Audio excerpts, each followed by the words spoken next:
दोस्तों इस वक्त आपको पता है कि रेड सी के अंदर इंडियन नेवी की बहुत ज़्यादा प्रेजेंस है और इंडियन नेवी ने 19 पाकिस्तानी सेलर्स को पायरेट्स से छुड़ाया है। और ये एक Pakistani I think fishing vessel थी जो कि पायरेट्स ने हाईजैक कर ली थी सोमालियन कोस्ट के ऊपर। और कहा जा रहा है कि ये सेकंड रेस्क्यू ऑपरेशन है पिछले 36 घंटे में।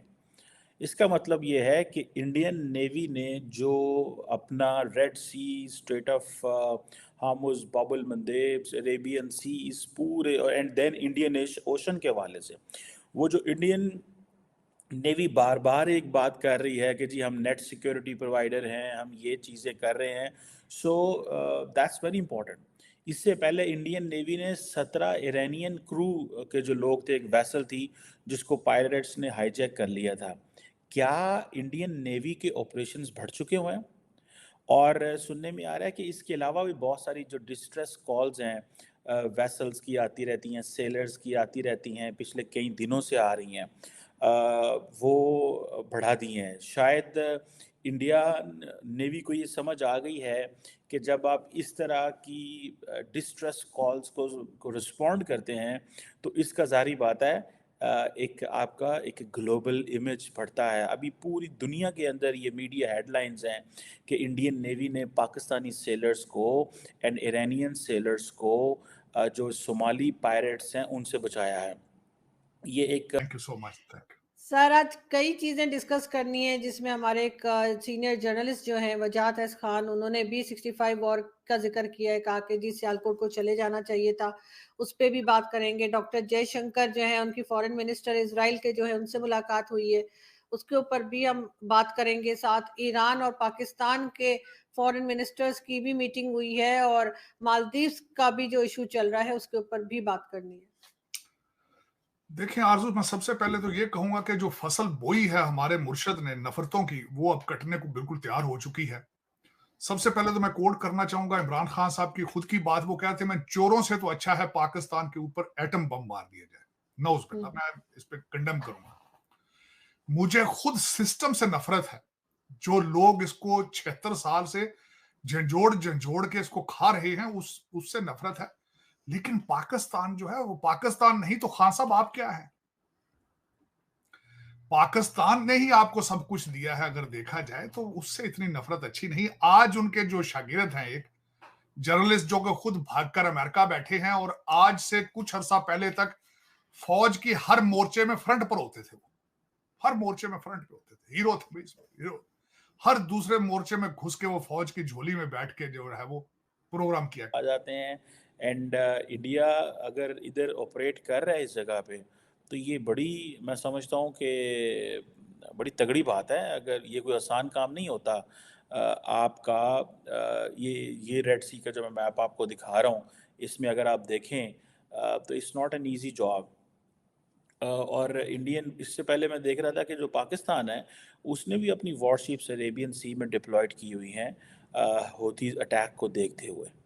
और पाकिस्तान ने जो वॉरशिप्स अरेबियन सी में जो रीसेंट अभी मैरीटाइम सिक्योरिटी के इंसिडेंट हुए हैं, ज़ाहिर बात है अब जो पाकिस्तानी सेलर्स हैं वो कहाँ कहाँ घूम रहे हैं। पाकिस्तानी नेवी हर जगह तो नहीं पहुंच सकती, इंडियन नेवी भी हर जगह नहीं पहुंच सकती, लेकिन इंडिया ने लगता है अपना ऑपरेशन बड़ा किया हुआ है। फॉर एग्जांपल इंडिया ने जो पिछले हफ्ते अनाउंस किया था कि इसने 3 वॉरशिप्स जो अरेबियन सी में डिप्लॉय की हैं, जबकि एक ड्रोन ने एक इजरायली एफिलिएटेड मर्चेंट वेसल को। दोस्तों, नौसेना ने युद्धपोत INS सुमित्रा ने 24 घंटे में 2 जहाज को समुद्री लुटेरों से बचाया। एंटी पायरेसी ऑपरेशन में तैनात INS सुमित्रा को मदद के लिए कॉल आया। मछली पकड़ने वाले इस जहाज में 19 पाकिस्तानी थे। समुद्री लुटेरों ने इनको बंधक बना लिया था। नौसेना ने पाकिस्तानी बंधकों को सुरक्षित बाहर निकाला। पिछले 24 घंटे INS सुमित्रा ने 19 पाकिस्तानी और 17 ईरानी को समुद्री लुटेरों से बचाया। पहली घटना अरब सागर की है। लुटेरों ने यहां ईरान के झंडे वाले जहाज और इसमें सवार चालक दल के सदस्यों को बंधक बना लिया। इसके बाद भारतीय नौसेना ने अपने युद्धपोत INS सुमित्रा को भेजकर सभी को सुरक्षित निकाल लिया। भारतीय नौसेना ने एक बयान जारी कर कहा कि 19 जनवरी को उसने अल अइमी को बचाने के लिए अभियान चलाया।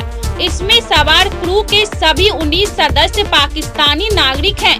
भारतीय नौसेना के स्वदेशी गश्ती जहाज INS सुमित्रा को सोमालिया के पूर्व और अदन की खाड़ी में समुद्री डकैती को रोकने और समुद्री सुरक्षा अभियानों के लिए तैनात किया गया।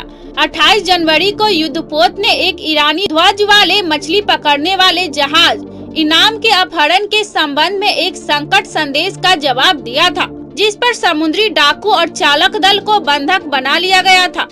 FB को INS सुमित्रा द्वारा रोक दिया गया था और SOP का पालन करते हुए और जहाज और उसके चालक दल को 19 जनवरी को सुरक्षित रूप से बचा लिया गया था।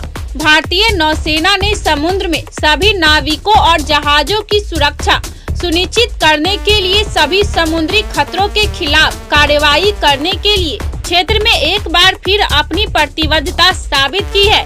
तो मिलते हैं नेक्स्ट वीडियो में, तब तक के लिए धन्यवाद। हमारे तो खैर खर्चे ही सारे डॉलरों में है, पाउंडों में, हम तो उनके मुलाजिम हैं।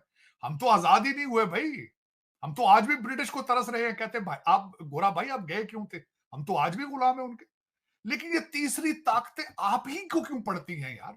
ये मेरी समझ से बाहर है। ये गलत स्टेटमेंट दे गए आप भाई। कहते हैं हर चीज के अंदर तीसरी ताकत का हाथ है। भाई हाथ आप छोड़ते ही नहीं है, पैसे लेते हैं उनसे। अब बदबख्त लोग हैं आप।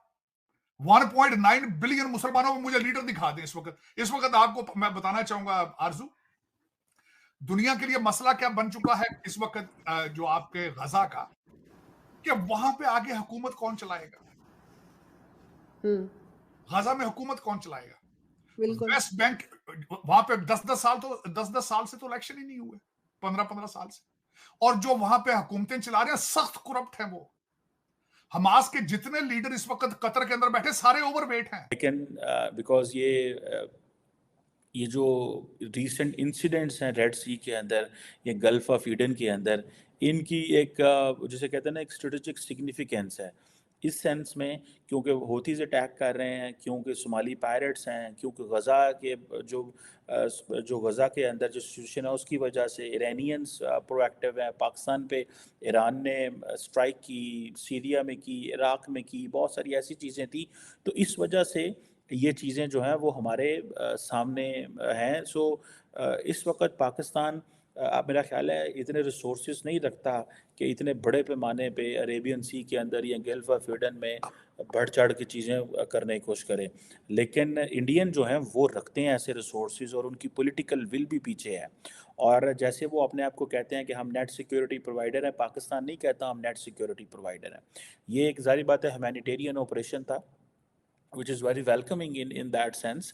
बड़ी अच्छी चीज़ है कि आप इसको ऐसे ऑपरेशन करें। और इंडियन नेवी ने जो इंटरनेशनल मर्चेंट वेसल्स हैं उनको प्रोटेक्ट कर रहे हैं, that largely contributes to the global peace and security.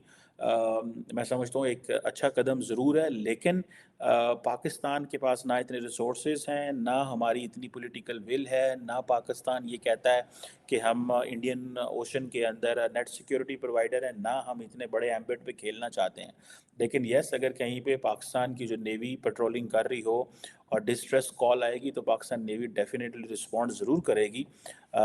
लेकिन लगता ये है कि इंडिया ने अपने जो नेवल कैपेबिलिटी शो करने के लिए, अपने नेवल एसेट्स जो डिप्लॉय किए हुए हैं वो करने के लिए, एंड देन इंडिया को जिस लेवल पे इंडिया की सप्लाई चेन है इंडिया अफोर्ड नहीं कर सकता जी। देखें, ये मुल्कों पे डिपेंड करता है कि मुल्क क्या करते हैं। फॉर एग्ज़ाम्पल इंडिया जिसकी इकॉनमी आप देखें ना तकरीबन $4 ट्रिलियन की GDP है, जैसे मैंने बताया $200 बिलियन